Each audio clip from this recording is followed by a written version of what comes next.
hang on one second. Sorry. Let me make sure this is That's recording. good. Thank you. Finance Committee, September 1st, 2021. Finance Committee, September 1st, 2021. And you were, I'm sorry, Mr. Friedrich. Come on down.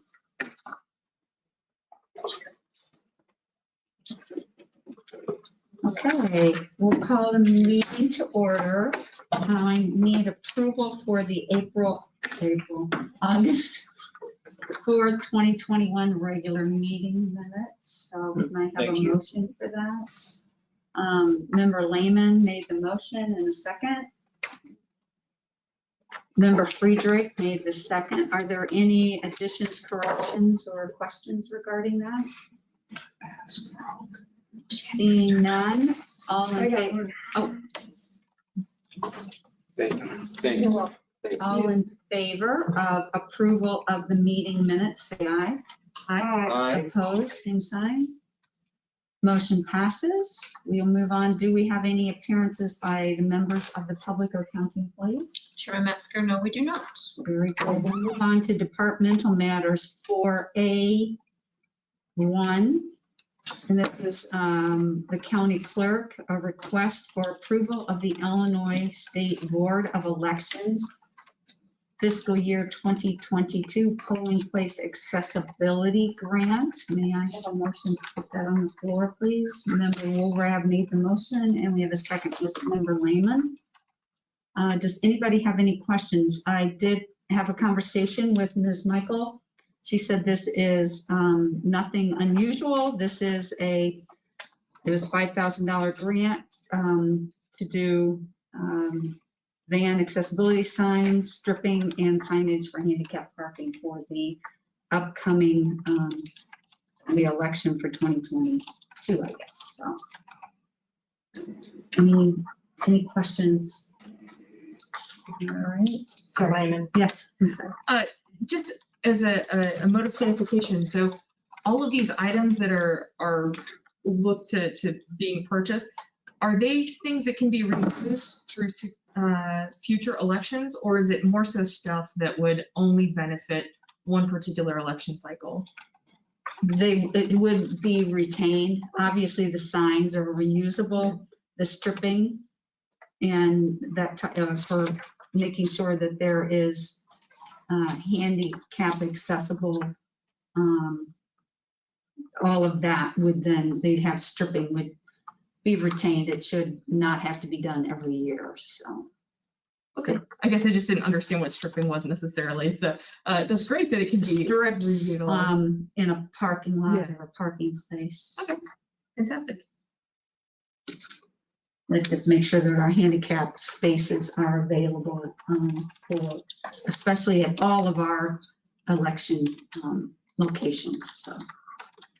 And I think most of them are already that way, but this is to ensure that if they're weak, we can maybe make, instead of being nearly invisible, we can enhance them, so. Excellent. All right. All in favor of the request for the accessibility grant, say aye. Aye. Opposed, same sign. The motion passes. Ms. Michael does have her monthly reports in the packet. Did anyone have any questions that we can take care if there are any concerns? Okay, very good. We'll move on to 4B1, and that's Marshall Thompson. And she has an item to be presented, request approval for an ordinance by the McLean County Board amending Chapter 165 Animals, 205 Fees, Article 11 Miscellaneous Code Fees, and Sections 205 through 232 in the McLean County Code. And may I have a motion to put that on the floor? We have Member Friedrich made the motion, Member Lehman made the second. And Ms. Thompson is available here, so would you please provide us with a little bit more information, although I would appreciate, I will have to say, I think your content in the packet was good, so thank you. Thank you. I'm smiling, but it's hard to see. Yeah, yeah. You always are smiling. Oh, well, I love being a part of this community in this county. I'm requesting an increase for our registration fees by $3 in addition to some other routine service fees that I've listed in the memo. Be happy to answer any questions that you might have, and just wanted to let everyone know that things are going really good, but there's a need for continued maintenance of the facility and some other services that we provide and increase in cost to the program. It's really important to the community, and it's vital to the clients that we serve and the pets that we help find a home. And the emphasis is, of course, on rabies prevention, but we've been able to do a lot more responsible pet ownership education and putting a stronger emphasis on finding every adoptable animal a home. And so with a longer stay, the animals do require some more essential behavior enrichment while they're at the facility. So anticipating those needs, we would like to be considered for this increase, and thank you for your consideration. Yes, and we do have a comment from Ms. Taylor. So I just wanted to note in her memo that this is the only second time in the last 20 years that she has requested an increase in fees, and the fees are quite minimal. I also believe that she has made a very deliberate effort to look at the whole of McLean County in constructing these fees so that they're affordable to all incomes, and also focus on what would be most important to the mission of animal control, which is looking at those rabies registration fees, very minimal costs, and then the adoption fees may be a little bit more, but as she has pointed out, those also require additional services that are above and beyond what many animal control departments provide.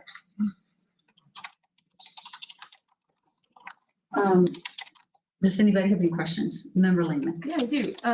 So I was just curious, with the fee increase, how would that put us comparable to other counties? I did do a survey, so I have that. If I can give it to Ms. Taylor and we can distribute it if you'd like, but we're right. Some are a little higher, some are a little lower. I tried to stay with surrounding counties that were equitable or equal to our size and population. So, but everybody does it a little bit differently. So I can pass it if you'd like to look at it, or. Sure. Why don't we could we possibly have copies made and then distribute that? Sure. Are they the same pace? They're all the same, yeah. But I only made 3, but I could only. So it took me a little, some were on their website, some I had to call, so. So of these, you said they are like counties. Do they provide like services? I'm not aware of all the services that they provide, but I do know that every community has their own challenges and their own things that they have to worry with differently. So, we're more rural versus some that might, like Chicago, their population is more within the city. So it really is dependent on the problems each community has.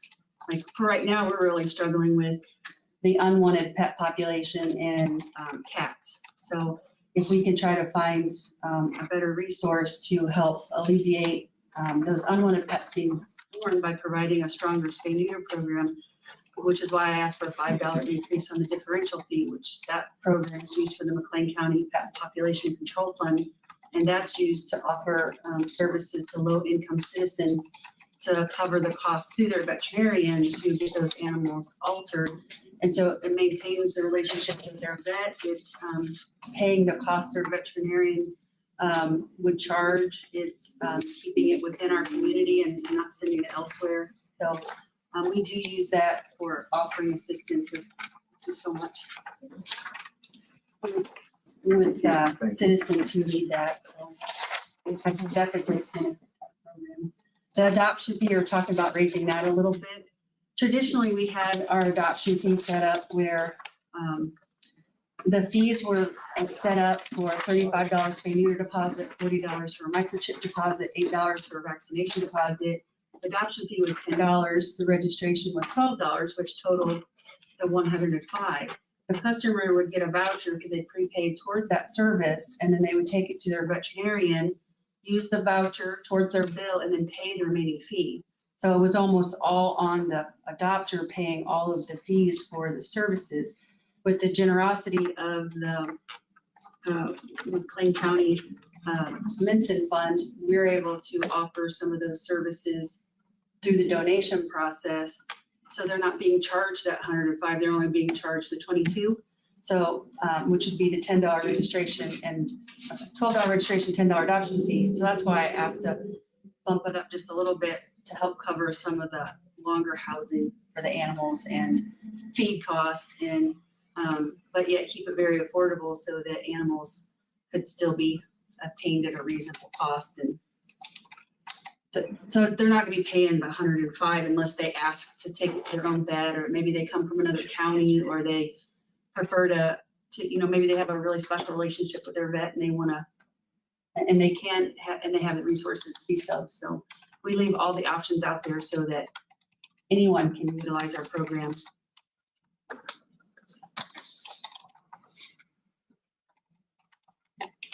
So happy to. Why don't we go with Ms. Woolrab and then we'll go with Member Lehman. All right, Ms. Woolrab. I guess I'll bundle my comment and question together maybe. I'm kind of curious about why there wasn't an increase, or would you recommend, what was the reason there wasn't an increase on the ones that have to do with dangerous dogs, vicious dogs, that kind of under the public safety fund for dogs running at large, things like that? That's an annual fee, so, I hadn't taken into consideration that there would be an interest to do that. It's already a high fee now, but it's certainly, if you want to make an amendment to, increasing that fee. Let me explain it first so that, all of the information is readily available. So through the cities or towns or the county, if your dog has an offense and it meets the criteria, you go through a process through their administrative courts, and if they determine they meet the criteria through their process, the dogs are deemed vicious or dangerous. Now, if it's done at the county level, we work with Samantha or Chris and try to put all the information together, and then we do a process through the statutes, through the state law. If they're determined vicious or dangerous by ordinance or by state, then you're required to neuter, microchip, and pay the fines, and then get the tag. And so the tag is a big tag. Vicious is red, dangerous is yellow, and it's to be worn by that animal so that utility workers, firemen, police officers, the community, citizens can see that dog has a designation, so it gives them an opportunity to know that dog is there, and they can maybe stay clear from it as a safety visible tag. So they have to come every year between January 1st and January 31st and pay the administrative filing fee for that tag. So it's something that's maintained every year, not a one-time tag fee. And so Is that for the life of the dog? that's for the life of the pet, unless it's rescinded. And then at that point in time, they would no longer be required to obtain that tag. Thank you. Yeah. And then can I just make a general comment, maybe about fines and the fees in general about the, I think it would be wise for us to consider reviewing them more often than what these are, just because and I won't say that these are a tremendous increase over, percentage wise on the whole, but just to make it, I think, easier for the public to absorb the increase. So are we asking maybe Ms. Thompson to look at these, evaluate these every 2 years, every 5 years? What are we? And maybe a standard thing for our park, for anything we have, fees and fines for, to kind of have some kind of, if it's every 3 or 5, I don't know what the right number is, but more frequently than years. Member Friedrich, you have a comment? I'm just asking for a number. What would that number be? Would it be one annually? That may be an awful lot of work to go through this process, so maybe I would be satisfied with 3 or 5 years. I would be happy to do whatever the board would like me to do.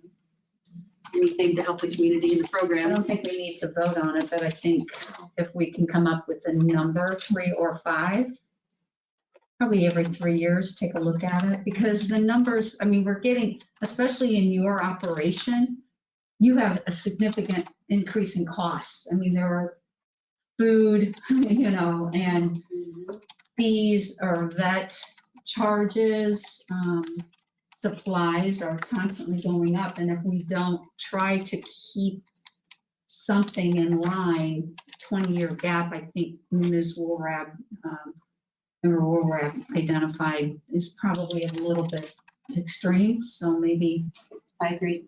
if we can just, in a 3-year period, take a look and just let us know. And I don't think we have to have some kind of a vote on that, so we can just, looks like that be done. Member Lehman had another question or another comment?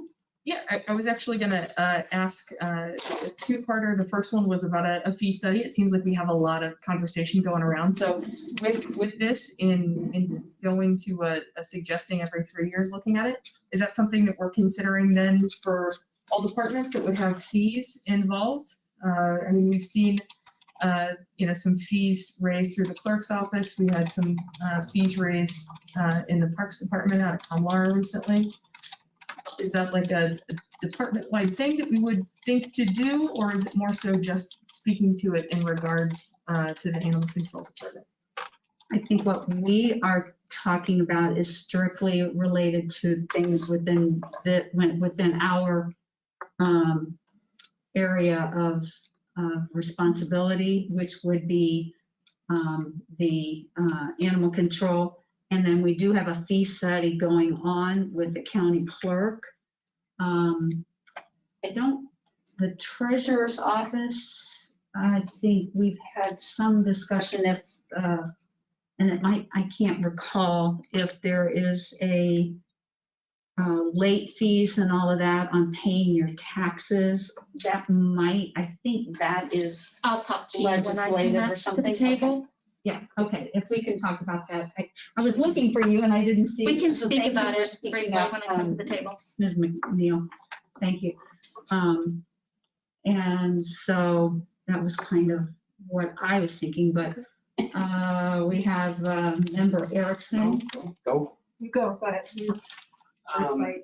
First question on the fees, I don't know who this should go to, but did the department heads, elected department heads set their own fees and then come to us to see if they can increase them? Or can we just increase them without their consent, or how does that process work? I don't know who to ask, but It really depends on which department. For example, the fees here versus the fees in the clerk's office have different statutory regulations about how they can be increased. At least in our process, we always rely on the department head to know what their expenses are and bring it to us. But when I was helping the clerk's office before the fee study was engaged, some of the fees could be brought by the clerk with the approval of the board without a fee study, and some of them needed that. So there's no answer that encompasses all the fees across the county.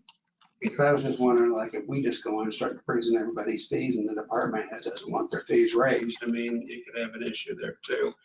The second question I have is, this is effective January 1st, 2022, is that right? The board's blessing.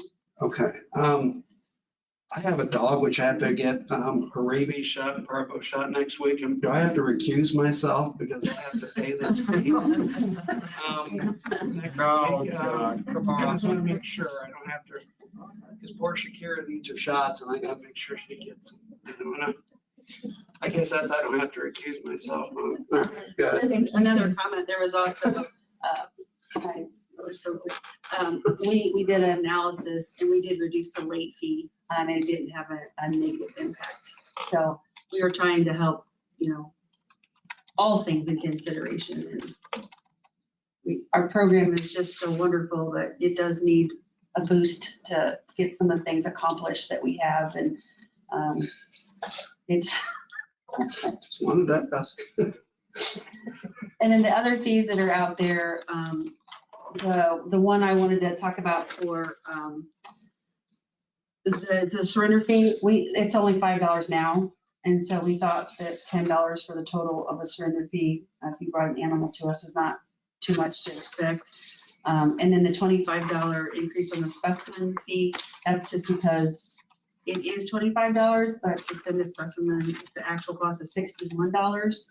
So we increased it another $25 to help recoup some of those costs if we have to submit that for testing. Member Lehman? And sorry, I just had one additional kind of silly question that I just wanted to wrap my mind around. So the increase for the rabies registration for 1 year would be $3, but the increase for the 3-year altered or unaltered would be an increase by $10. It's a little incentive to. It's cheaper to do it year by year rather It should be than. cheaper for 3.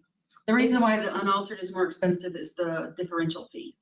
Okay, so the increase is just, okay. So with considering it with the increase, then it would be ultimately still cheaper, even though I think it's like it's a larger increase Yes. for the 3-year than it is for the single year.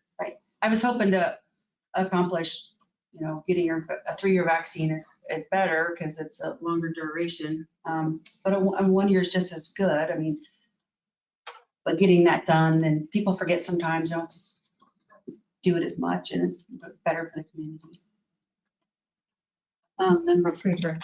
Yeah, my input on this, and we're looking at vaccines versus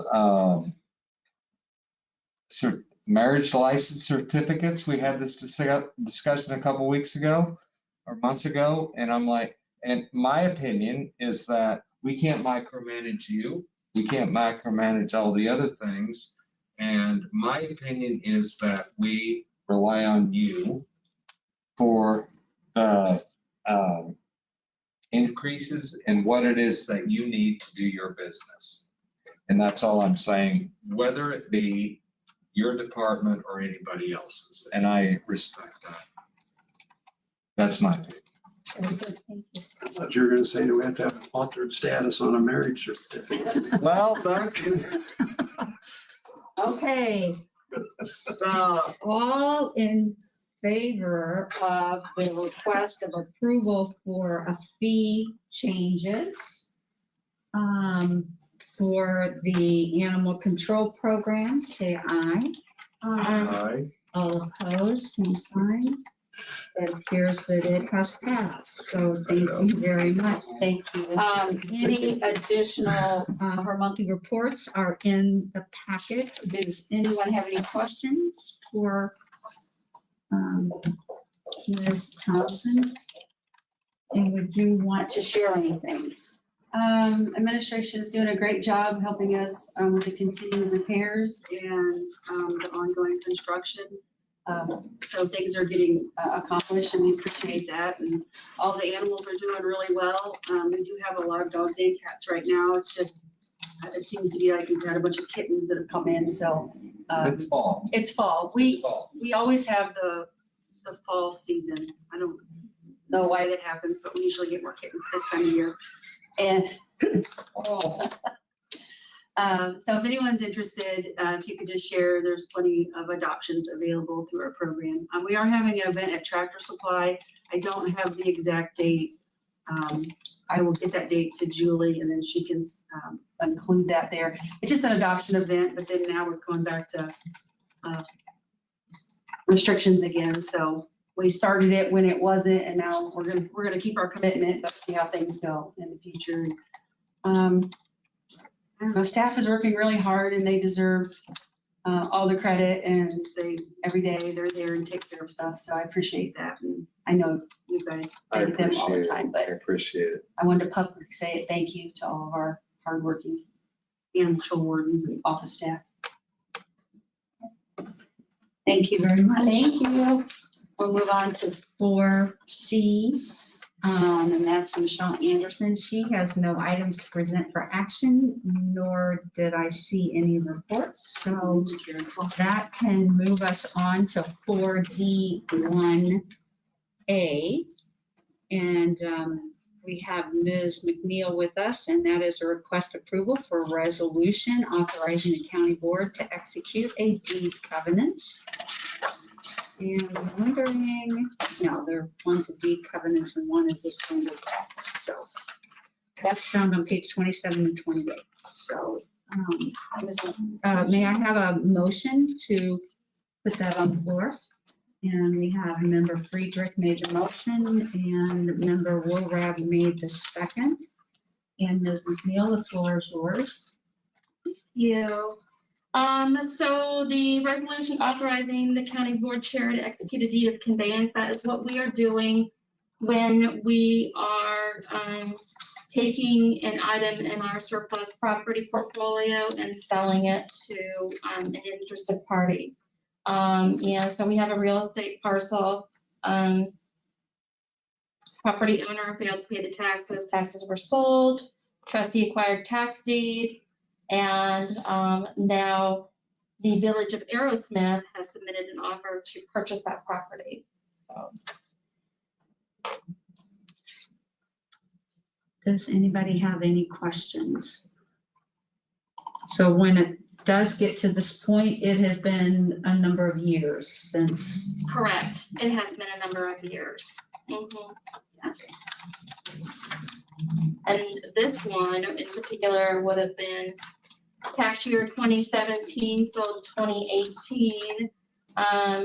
A lot of times when you see a village or a city step in and want to buy it after everything has ever been done, it's because they want to go in and they want to demolish whatever exists on that property and take ownership to it.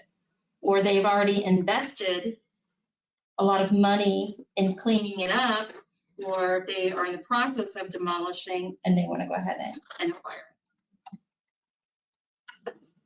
It looks like member Friedrich, you have a question? My question is only, does legally state attorney's office have any issues, concerns with this? No, I don't believe so.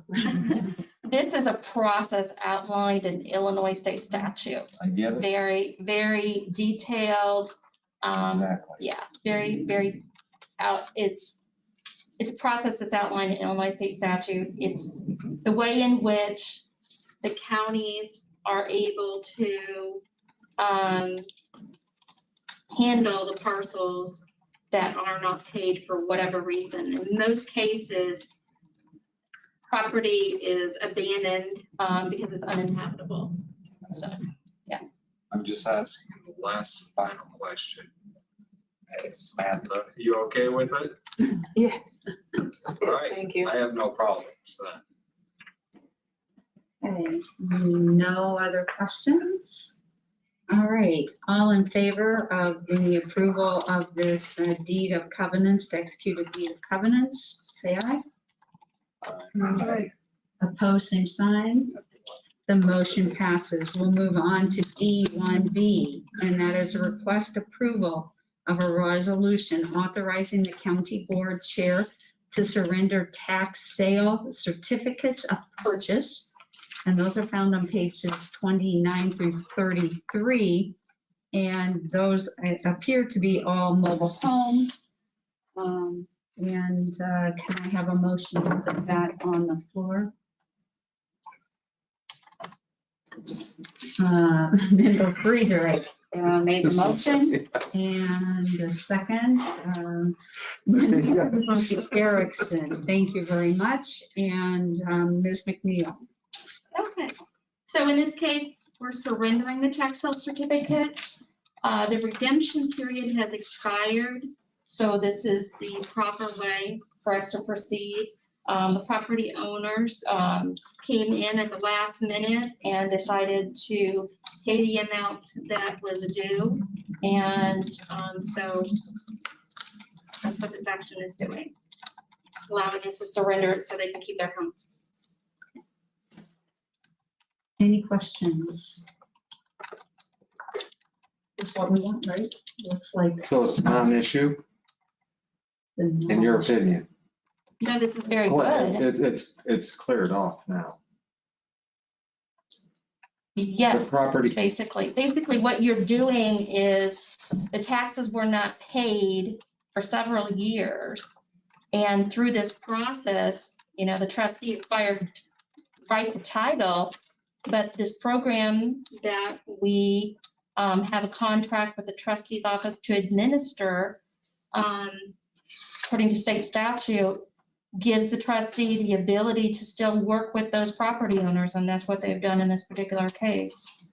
So property owners have paid the amount basically that they would have paid at redemption, so they're not being treated any differently than anyone else paying for their redemption. It's just that, we're giving them sometimes, at the last minute, the property owner decides to pay those taxes after they realize what is exactly going to happen. yep, Doesn't matter how many notices were sent. yep. And multiple notices were sent. Multiple notices, yes. Okay, very good. All in favor of approving the surrender of tax sale certificates of purchase, say aye.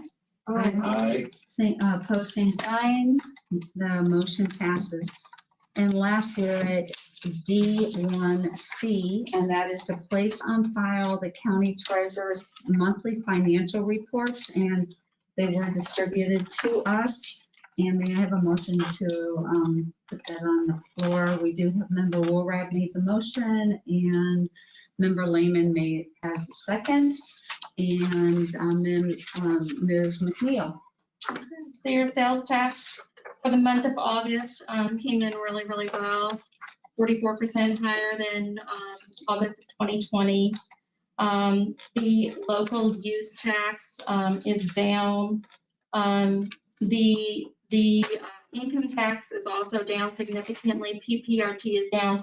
Income tax, PPRT, those are all coming out of the local government distributive fund, and they're all over the board. And we've been watching them this year. They've been down, so it's no surprise that we continue to see that for the month of August. Overall, we have $8,769,000 in revenue here in 2021 compared to $6,854,000. So we are 1.9 million higher than 2020. When we look at that budget, budget through 8/31 would have us at 7,001,000. We are 8,769,000. So we are ahead by 1,768,314, which is exceptionally good. Any questions on that? I'm gonna pull this down because my It thoughts are looks like Member Friedrich has a question. Can you explain 68% reduction in PPRT? Yeah. Could you elaborate further? Educate me. I don't understand that. I'm a What layman. I can do, what I'm gonna do, is I'm gonna present you with a summary of how the state of Illinois decides how this is calculated. It's a very complex formula. Counties are literally at the mercy of the Illinois Department of Revenue and the Comptroller's Office.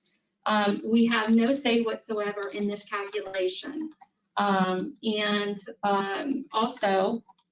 when the state of Illinois decides to utilize money in the local government distributive fund for other purposes, our PPRT revenue is affected by it.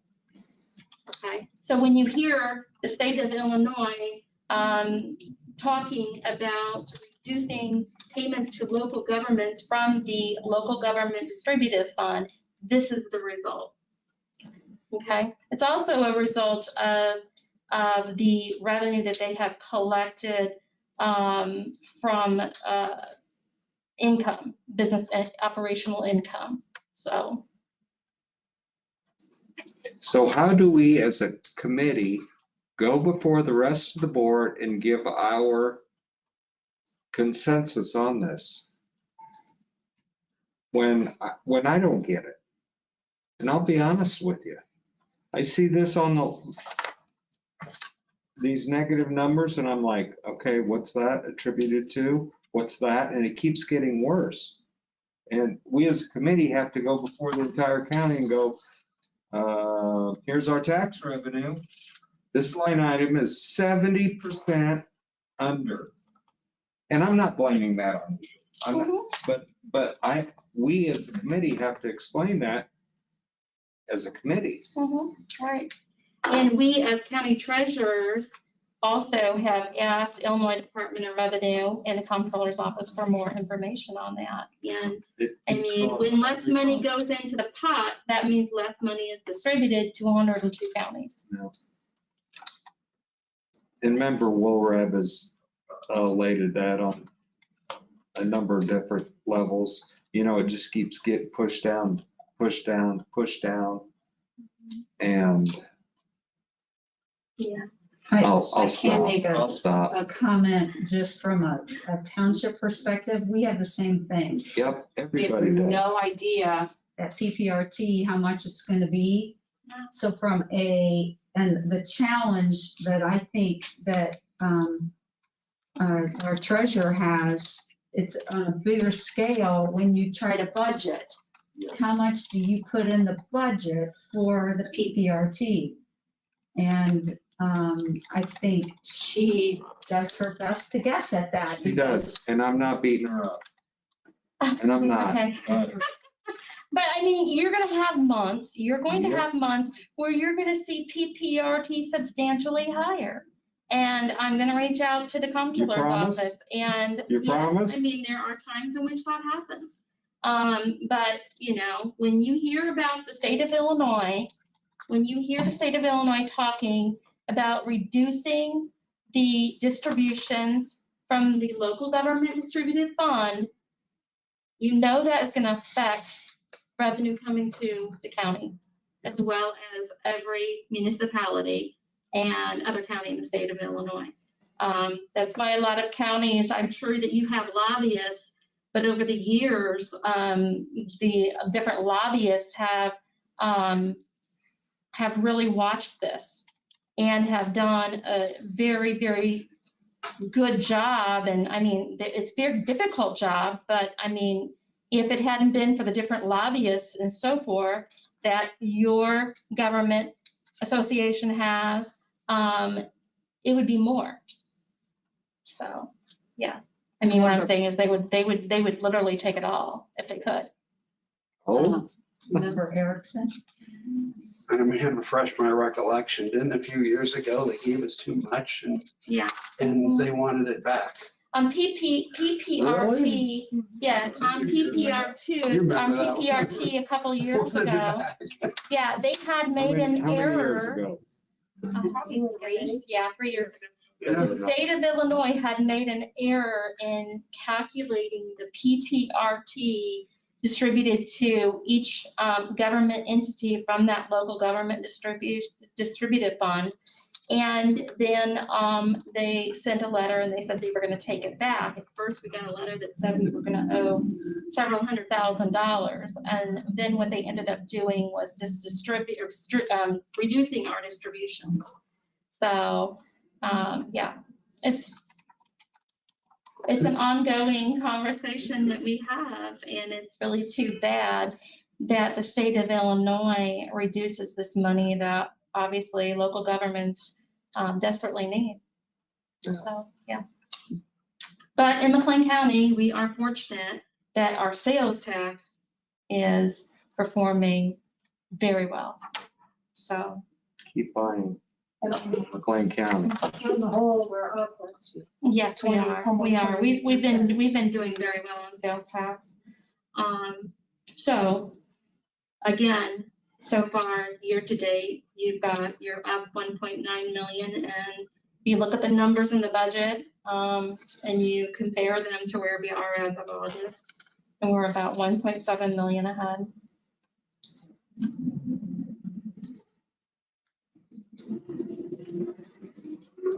I think we were at shared sales tax revenue, is that right? We are now at shared sales tax revenue, yes, yes. And Town of Normal, City of Bloomington, Their shared sales tax revenue, and you can see it's up by 47%. They're seeing the increase in sales tax just like McLean County is getting. So our receipts for the month of August, 393,000 compared to 266. Overall, we're 420,000 ahead of where we were this time in 2020. That fund has 13,012,812.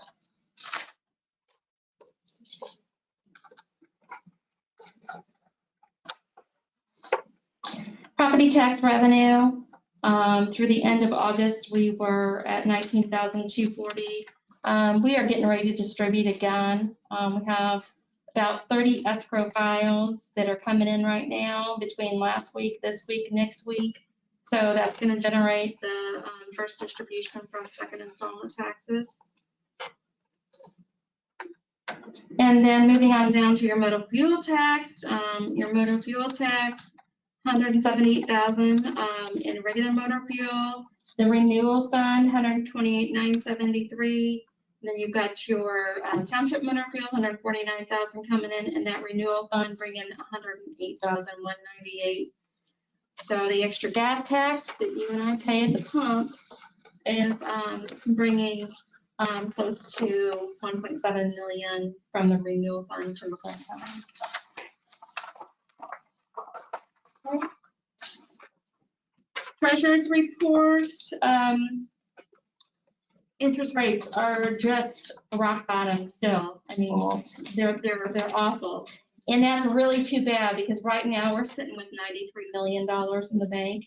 The reason for the jump obviously is due to the ARPA funds.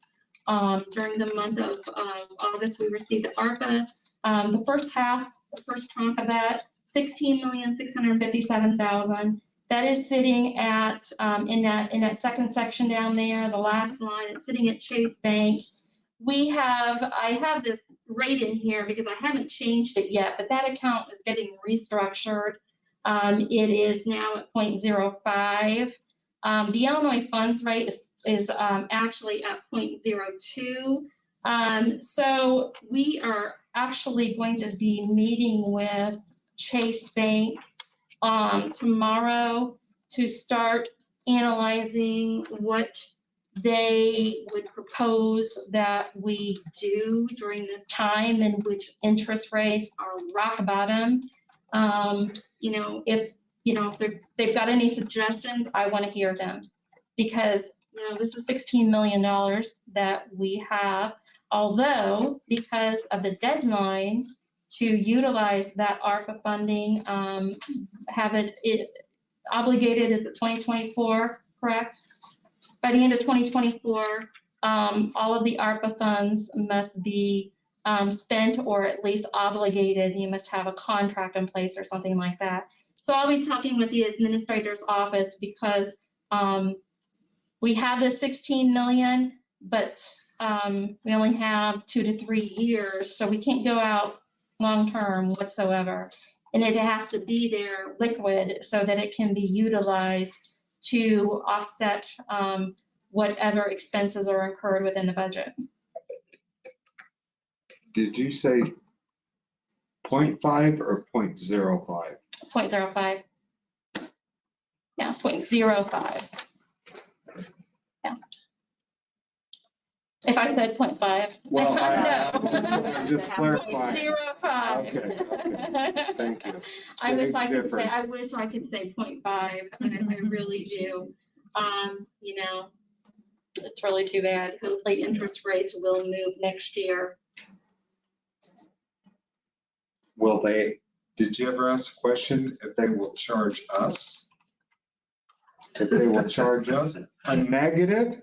Chuck, you're laughing, but we're at 0.05. No, you know what? We've been through times like this before where interest rates were 0, basically. Yeah, And, with our balances, we have avoided negative charges. okay.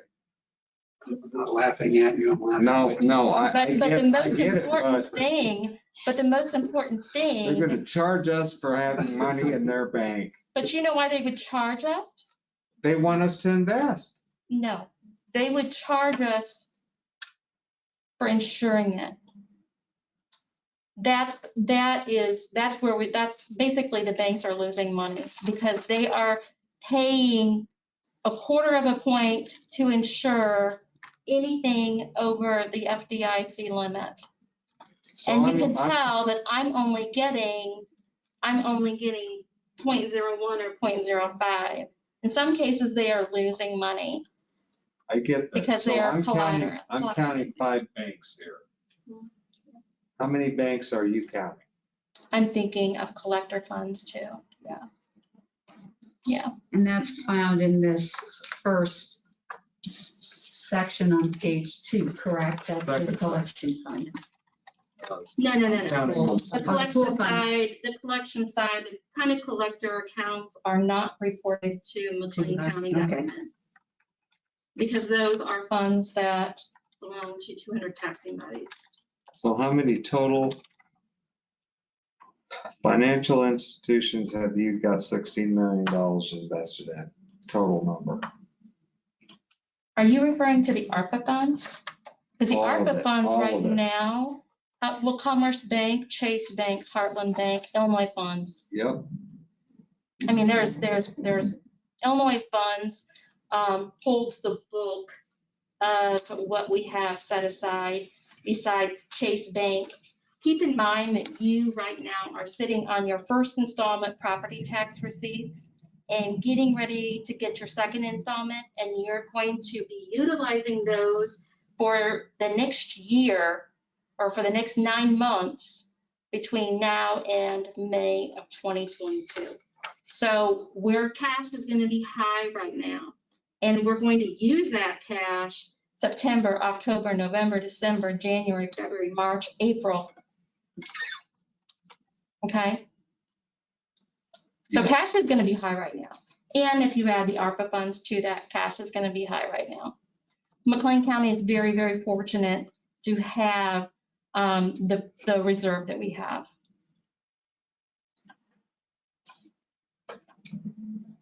I guess my question is, I, for the taxpayers' sake, I want it protected. Right? That's correct. Absolutely. That's our job. Yes, that is our That is our job. job, yes. So collateralized security is number 1, liquidity is number 2, return is number 3. Return comes in last when it comes to Agreed. holding public funds, Correct. correct? Yeah.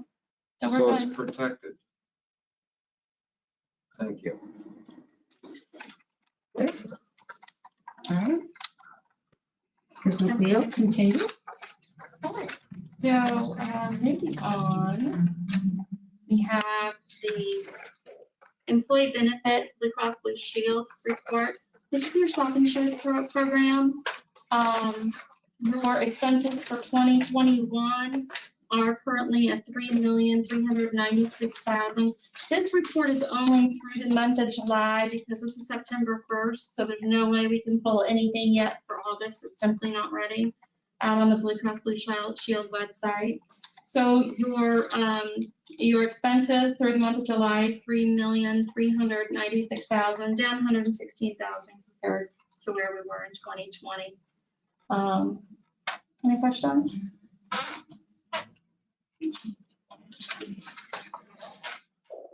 And then we move into the nursing home report.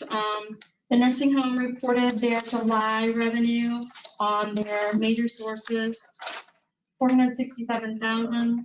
What page is Monthly. that? What page is that? The last one. Monthly total revenue for the nursing home, $520,429, expenses $661,157. So you have a deficit of $140,729 for the month of July. Year-to-date revenue, $3,386,000, expenses $4,310,000. You have a year-to-date deficit of $924,000.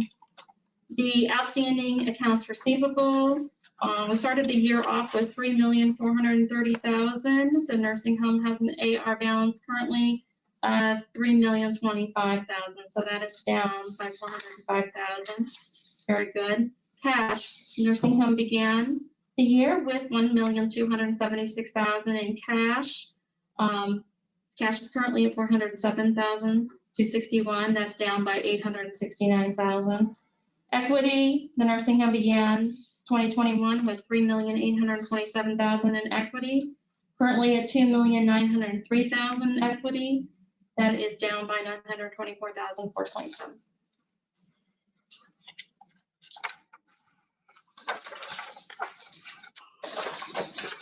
Any questions? Any additional questions? I did want to comment in regards to the fees that our office charges. All of our fees, except for two, are outlined in state statute. They're set according to state statute.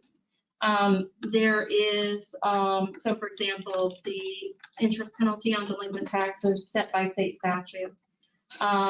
The only fee that we have that is, it is set by statute, but it is negotiable, is our sale and error fee. And this is one that I'm actually going to come to you in a few months and provide you with some information so you can decide if you would like to actually reduce that fee that's passed along to our delinquent taxpayers that go to tax sale. So I will provide you with information at the beginning of 2022 about that. That is the best time to change the fee because here in 2021, we have been assessing it on sub-taxes and we're going to get ready to go to tax sale in the next month. So to keep everything in 2021 on the same level, but I will certainly provide you with some information in early 2022 that you can review and consider if you want to leave the fee at the current rate or if you want to consider reducing it. It is one of the only fees that probably one of the few that you have an opportunity to do that with. So, because the use of it is restricted. Okay, so we need to vote to, we've had the motion to accept and place on file, so the reports can, so may I have, we'll vote all in favor of accepting and placing on file the treasurer's report, say aye. Aye. Opposed, same sign, no opposition, so they are now accepted and placed on file. Anything else that you need to share with us? Thank you for your insight on the fees. We appreciate that. Anything else? No. Okay, very good. I will move on to D1A, and that is items for action from our interim county administrator. There are none. And E2A, there are no items to be presented for information. So I think we have to pay our bills, and that would be 5. And we have a note from our auditors saying that the bills were reviewed and have been certified based on the ordinances, resolutions, and policies, and that they total $752,070.36. May I have a motion to pay the bills? Member Erickson makes the motion and Member Will-Rab seconded that. All in favor of paying the bills, say aye. Aye. Aye. Opposed, same sign. Motion passes. Bills are paid. We're at 6, other business or communication. Does anybody have anything else to share today? Yes. Member Friedrich. I'm gonna make 2 points. Point 1, the nursing home fund, mental health, I think is very important. Being on this committee, I'm concerned of the negative balance that we've been experiencing on the nursing home. And I'm just pointing that out. It's been ongoing for a very long time. It does not mean that I am not, I think it's very important, point one. Nursing home and mental health. But as a committee, it's not cash flowing. So that's coming from the taxpayer side. And this organization has been very proactive in trying to meet the needs and services of this community. But I'm just kind of struggling with it. You want to, it's okay, I think. I don't need comment from administration. I put my taxpayer hat on now. So I'm coming from a committee perspective, and then I look at the taxpayer's concern. And it's like, this is in the hole, a whole bunch. But mental health, we can spend $10 on mental health or not, or we spend $100 in criminal stuff. There's people out here struggling, and I don't know where to find that balance. And that's my concern. I'm just reaching out and raising that concern. I completely support the nursing home fund and mental health. And I admire that, but it's costing our taxpayers a lot of money. And that's my only comment. There's no explanation needed. Then we'll go with member Wargrab and then member Erickson, member Wargrab. I think I want to put that in a little bit of context, maybe the way I see it. Any number of years ago now, and I don't, maybe 5, 6, 7 years ago, we had a blue ribbon committee, as you know, for the nursing home. Yes. That brought together professionals in that area, top people in the community to make recommendations about what needed to be done at the nursing home. No longer on the health committee, so I don't follow it all that closely, but a number of things were implemented and I know we're working and we just had an open house out there, which was, place was looking really nice. There's some upgrades that were done. I don't know if you got out there, but some new flooring and other things, but there's still, I believe, quite a number of items on that list that need to be addressed and haven't been. And I think every year when it comes to budget time and we have a budget which reports to address some, I believe, some of those things, and then every year we're asked not to raise taxes or not to fund certain things. I think we need to make sure that we address the things that were suggested in order to bring that. The reason for that was so that we could increase the revenue and make sure we had people wanting to utilize that facility. And we haven't been able to do it, I think, in part because we haven't funded our, the care of our buildings. And you were on our tour. Yeah. We have a lot of buildings in this community, in this county, that are in disrepair because they've just been financially, they've been neglected over the years. And we have to really put our hats on and think, we can't let these buildings deteriorate, especially the nursing home, but all those other buildings that we saw that have serious needs. And we need to make sure that we buck up and fund the maintenance and repair and proactive maintenance of these buildings and make sure that we get the nursing home up to the standard where you want to put somebody there. You let your parents or your friend or relative stay there.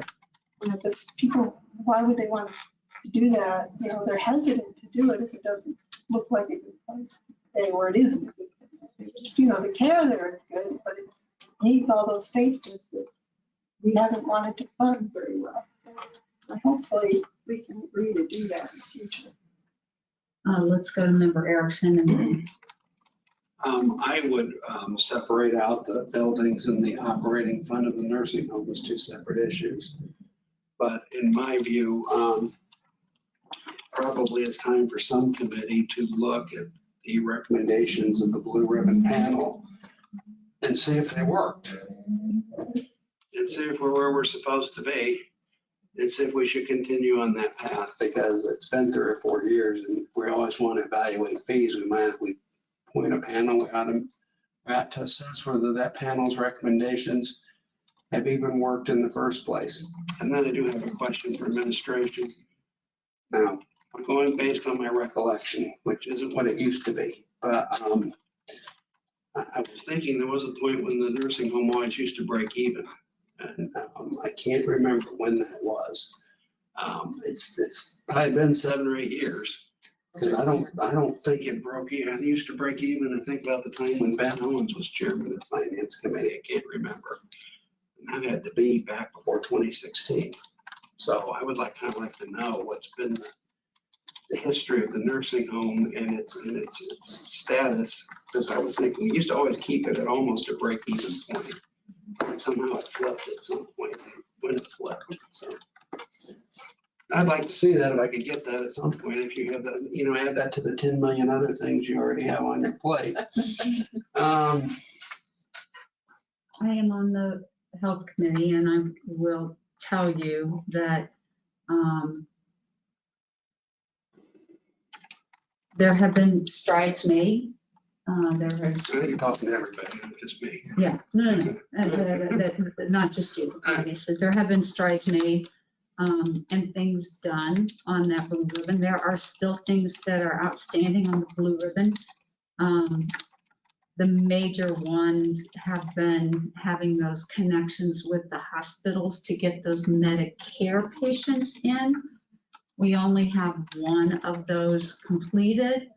The other one was close, and then Carl was purchased, or Advocate was purchased, which now has caused more. So those were big things.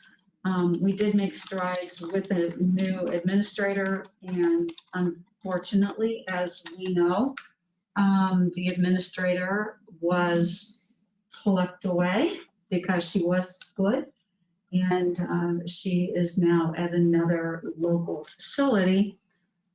So she is no longer with us. So the fact that you mentioned this is obviously in the forefront of the health committee.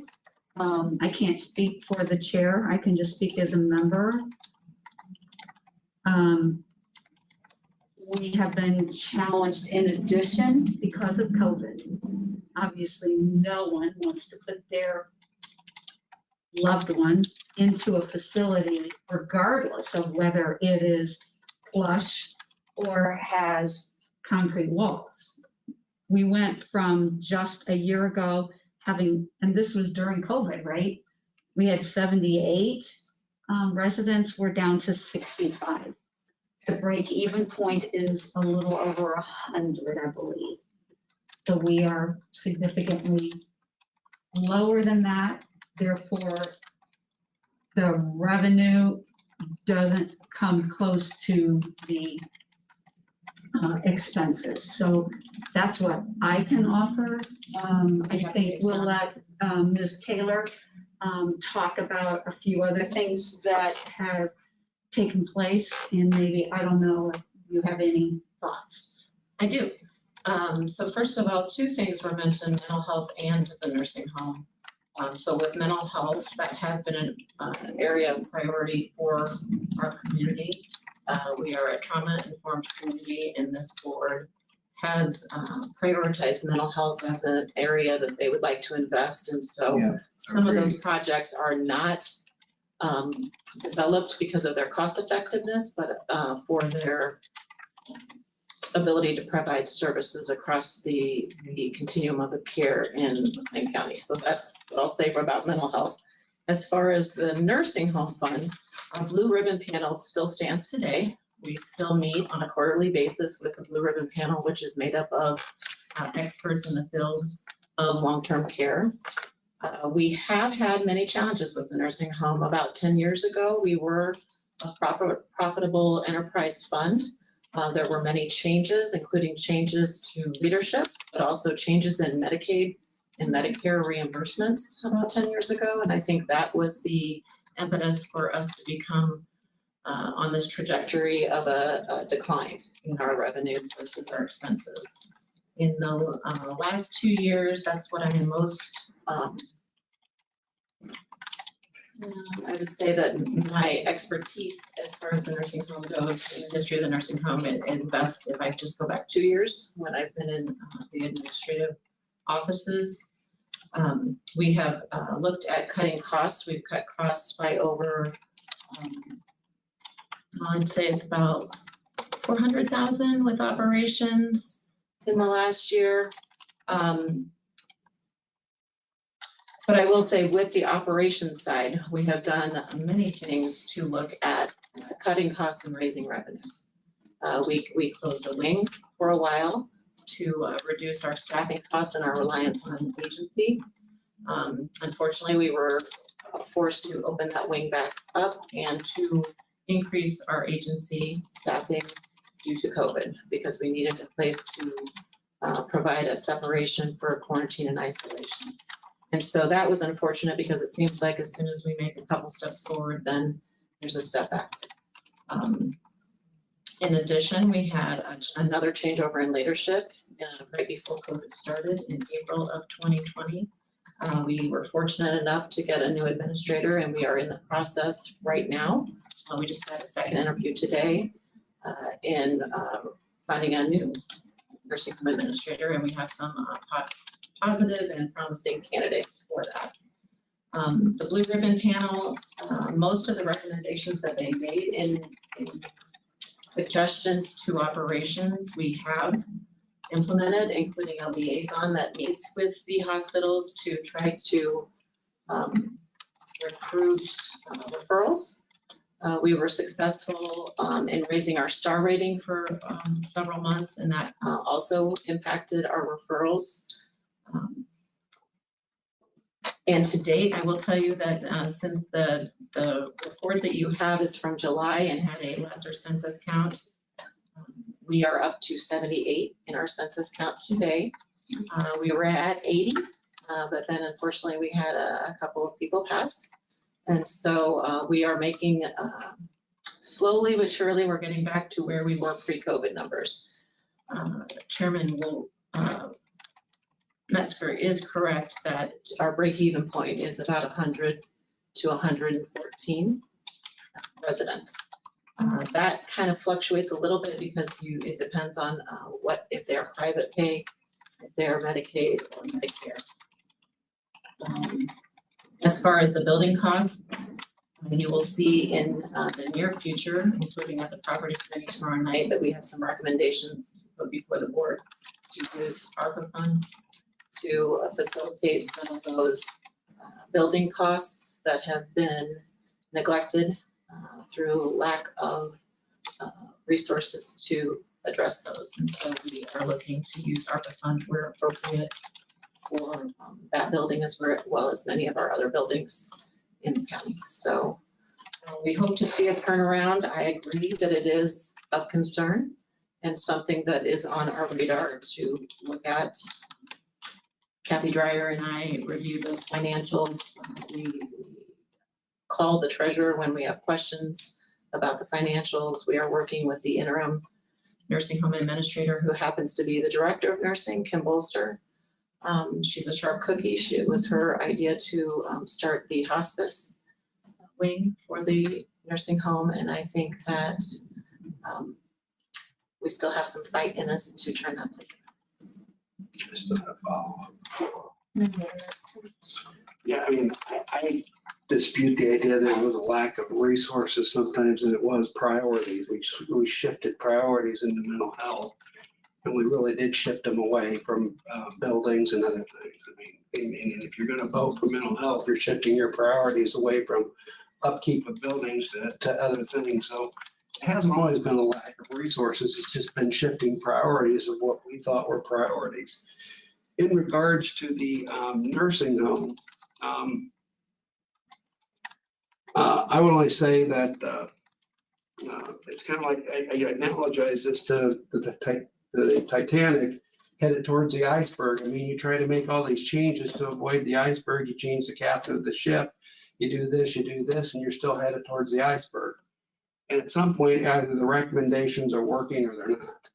And at some point, some committee has to go in there, and I presume that would be the health committee, to say, hey, is this just structurally built that we just can't turn the ship around? If it's just a structural issue, we're not going to be able to ever turn the ship around. And then we make a policy decision. We make a policy decision as county board members. Is it going to be our policy to continue to subsidize a nursing home? Or is it going to be our policy to find another alternative? I mean, that's a policy decision that we make at some point. So far, this board has made the decision that we've made the policy decision that we're going to continue to subsidize the nursing home. And that's what we've done every year. And I know that because I've sat on this committee and watched us do it every year.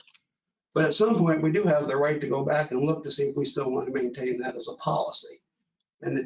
But the only issue is, I don't know if that's within the finance committee's power to do so. I think that's the health committee that looks at the nursing homes.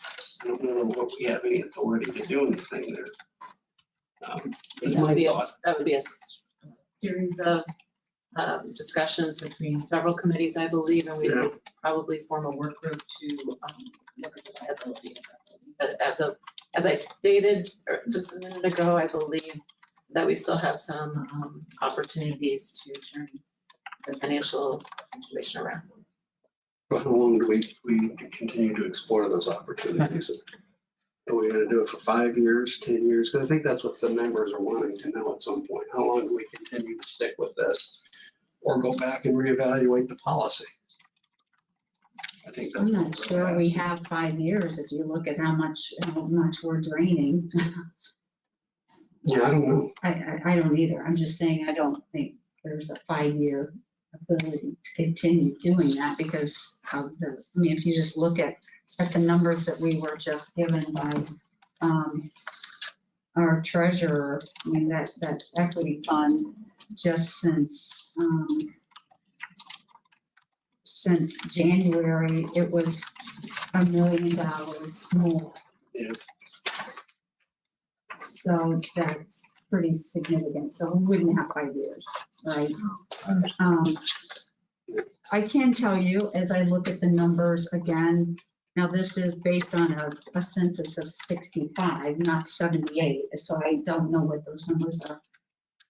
But we have 5 Medicare patients, so those were generally the people who come in and stay to get some rehabilitation, and then many times they are going home.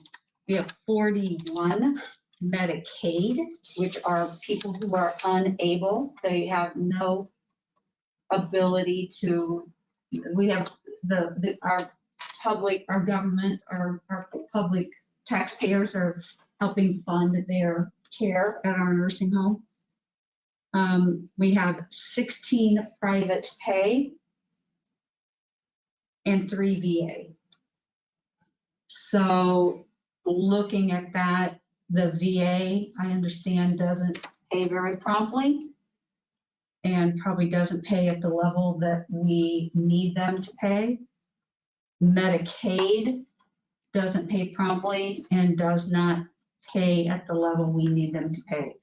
So that basically leaves us with 21 out of the 65 that are paying the freight. That isn't gonna make it happen. And we recognize that it's something that we on this committee have continued to be aware of.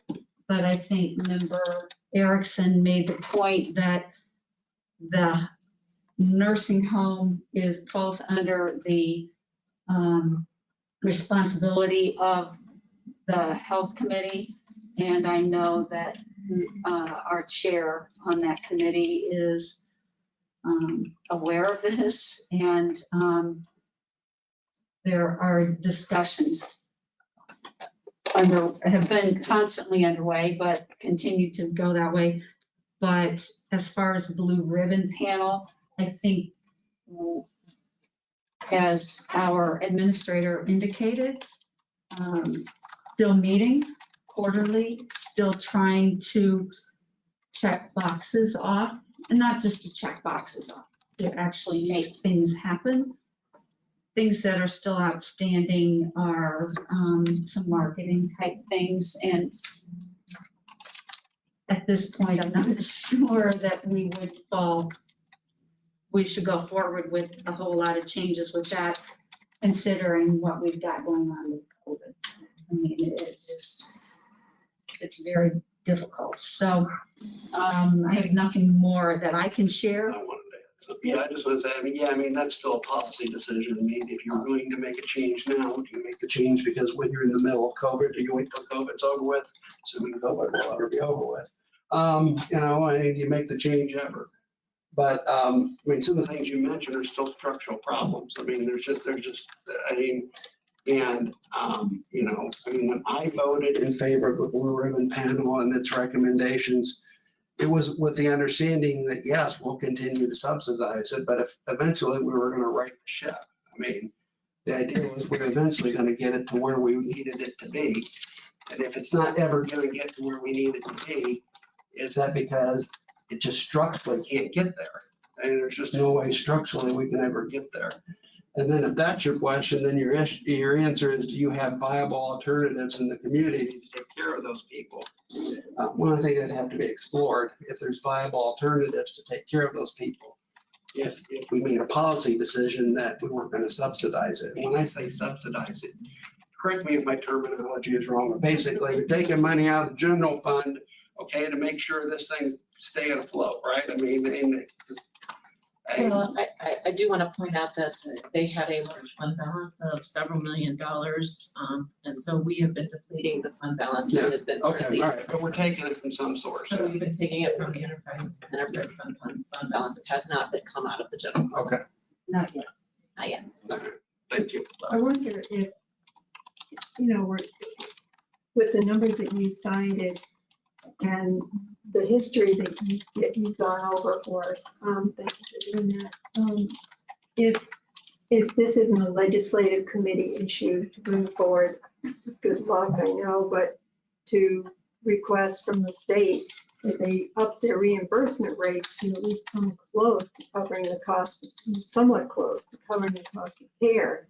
Because somewhere somebody's gonna have to pay for people unless we want to leave them in the street, whether that comes out of state or federal money, but the state's got the Medicaid program and they really should be upping that reimbursement rate so that we aren't in this problem to begin with.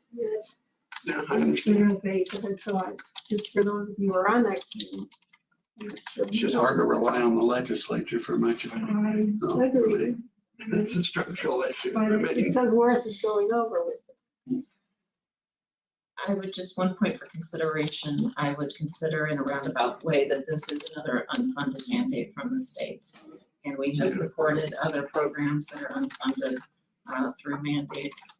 And so I guess it will be a policy decision that Member Erickson has pointed out to what we want to prioritize in our community.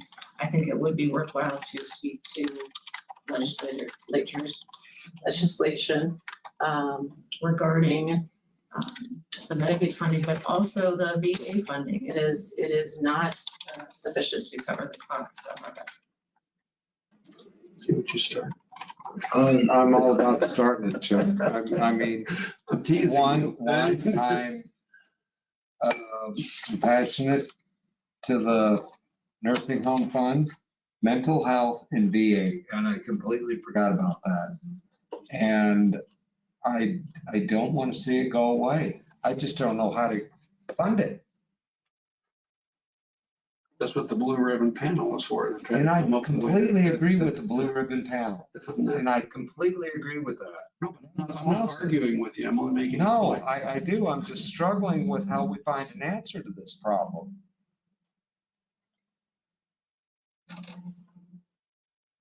Because it's gonna cost us more later if we don't fix it now. I'm a mechanic, a farmer, right? If we don't do pre-maintenance on our car and we don't change oil on our car, it's gonna cost us a whole lot more later. That's my concern. I will, Mental health, VA, nursing home. We're gonna have people out there suffering. I will continue to know that I will bring this up with the health committee again as we move ahead. And share everyone's concern, because it appears to me that we have a majority or basically a unanimous group saying that something needs to be done, or needs to be addressed. And so what actions can we expect to see potentially, I think is where we are at on this committee. Because we're only looking at the numbers. So we have to rely on somebody else to try to solve the problem. We can give them some suggestions, but we can't take action on that. Get the state to get the state to fund their mandates. That's my answer. Well, Good luck. good luck with that. But I don't know if I'm unanimous. When you say do something be done, I'm not, that's a pretty broad statement, and I'm not sure, depending on what that means, there might not be. Yeah, a better way might just try to get us better answers so we can kind of figure out what we need to do going forward. Because I mean, if Lori says, keep the nursing home open, that's my policy preference, that's your policy preference. If Chuck says, well, do we have other alternatives? That's my policy preference, we have to figure that out, so. I would love to see some, the other providers in town say from here on out, we're gonna take more Medicaid patients, open more beds, we're gonna subsidize this. Yeah. Because that is really would be a wonderful solution to it. But I don't have a feeling that we, will happen at any time. well, we picked up a significant number from the Leroy Nursing Home when it closed, because they were one of the other facilities that actually had a higher percentage of Medicaid patients than any of the ones that are in the Bloomington Normal proper. So,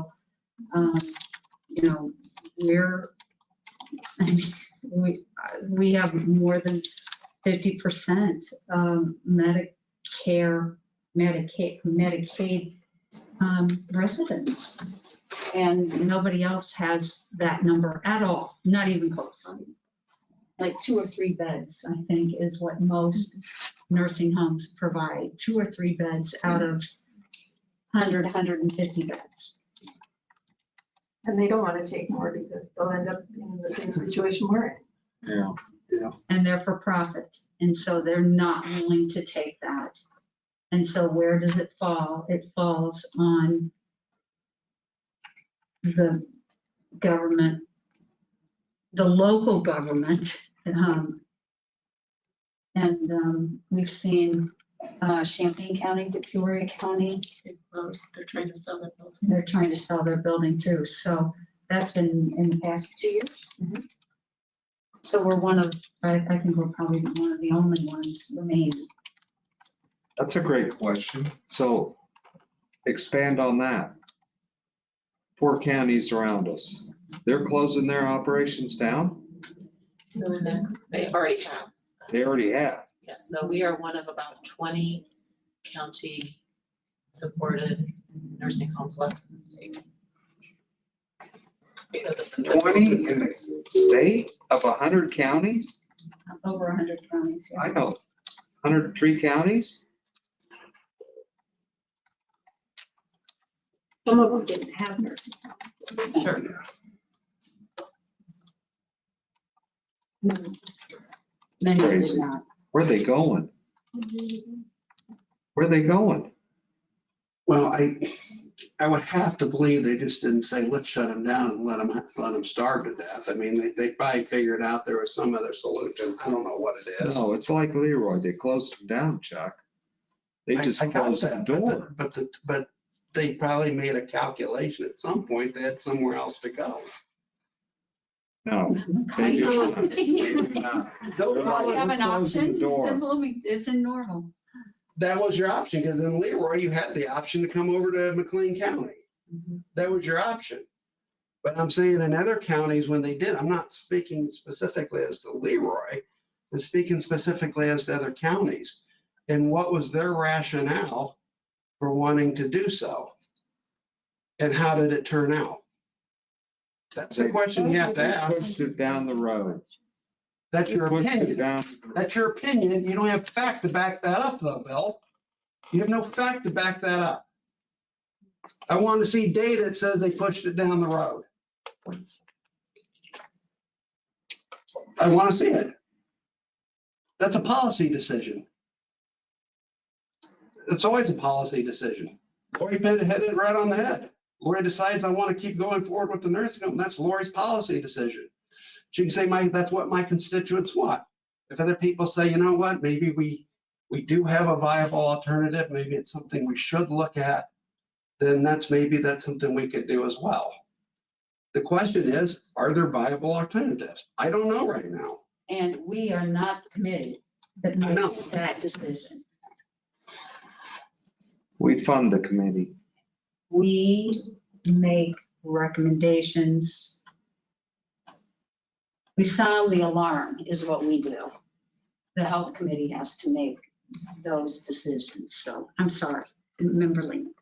So is it within our committee to request information about the blue ribbon panel like we suggested previously, just to get some data, look at what are the exact recommendations that the blue ribbon panel made? Were they followed up on? Were they filled in? And then was it helpful? Are there any data points that we can see that those were helpful along the way? I think that information, if we're gonna continue on with the Well, I think conversation. we can would be do really that, but I think the helpful. health committee, that's not your, you don't have the right to do that. That's what we do. I mean, I And the think that's health what. committee, You could ask the health committee to do that. Yeah. You know, can you please look at this? We have How long has the Blue Ribbon Committee been here? I 6 can't years? remember. I No, don't probably- remember. No, it's not that old. four, 3 or 4 at most. I would say about 4.